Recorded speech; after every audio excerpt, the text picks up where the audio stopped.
Kidlat News Updates.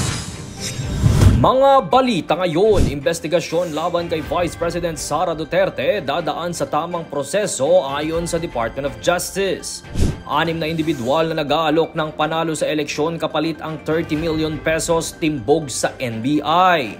2,000 dagdag na kompensasyon para sa mga guro at poll workers aprobado ng DBM. Ako po si Cesar Soriano para ihatid ang nangungunang mga balita sa buong kapuluan ngayon. Siniguro ng Department of Justice o DOJ na dadaan sa due process ang preliminary investigation sa reklamong inihain laban kay Vice President Sara Duterte.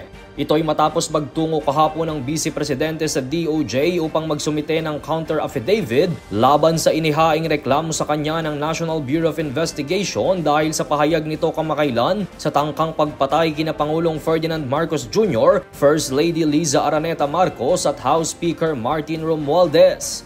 Ayon sa DOJ, sisiyasating mabuti ng prosekusyon kung may sapat na ebidensya na maharap sa kaso at makonvict ang vice-presidente. Pagdidiin pa ng DOJ na walang mangyayaring anomalya at makakaimpluwensya sa magiging resulta ng investigasyon.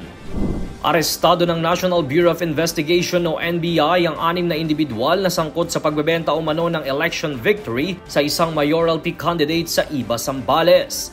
Iprinisenta sila kahapon ng NBI sa publiko na kinilalang sina Ronald Ucab, Teody Abalos, Joseph Ong, Sherilyn Adriano, Ralph Salas at Francis Mapua.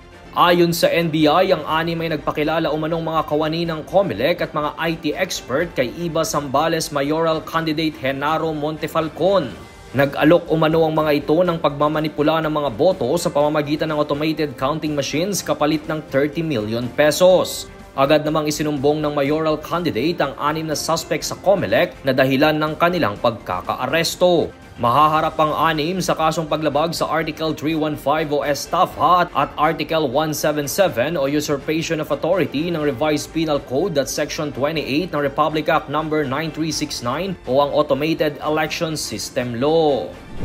Inaprubahan ng Department of Budget and Management o DBM ang 2,000 dagdag na kompensasyon para sa mga guro at iba pang poll workers na magseserbisyo para sa May 12 midterm elections. Ayon kay DBM Secretary Amena Pangandaman, ito'y ayon na rin sa direktiba ni Pangulong Ferdinand Marcos Jr. na suportahan ang kapakanan ng mga guro na magsisilbi sa halalan. Sa inilabas na pahayag ng DBM kahapon, sa halip na 10,000 pesos, makatatanggap na ng 12,000 pesos ang chairperson, habang ang poll clerk at third member ay makatatanggap naman ng 11,000 pesos at 8,000 pesos naman para sa support staff. Sa tala ng COMELEC, mayroong kabuang 758,549 poll workers na magsisilbi para sa national at local elections. Ang mga ito ay pare-parehong makakatanggap ng honoraria, travel allowance, communication allowance, meal allowance at service credit na base na rin sa Election Service Reform Act at COMELEC Resolution 10194.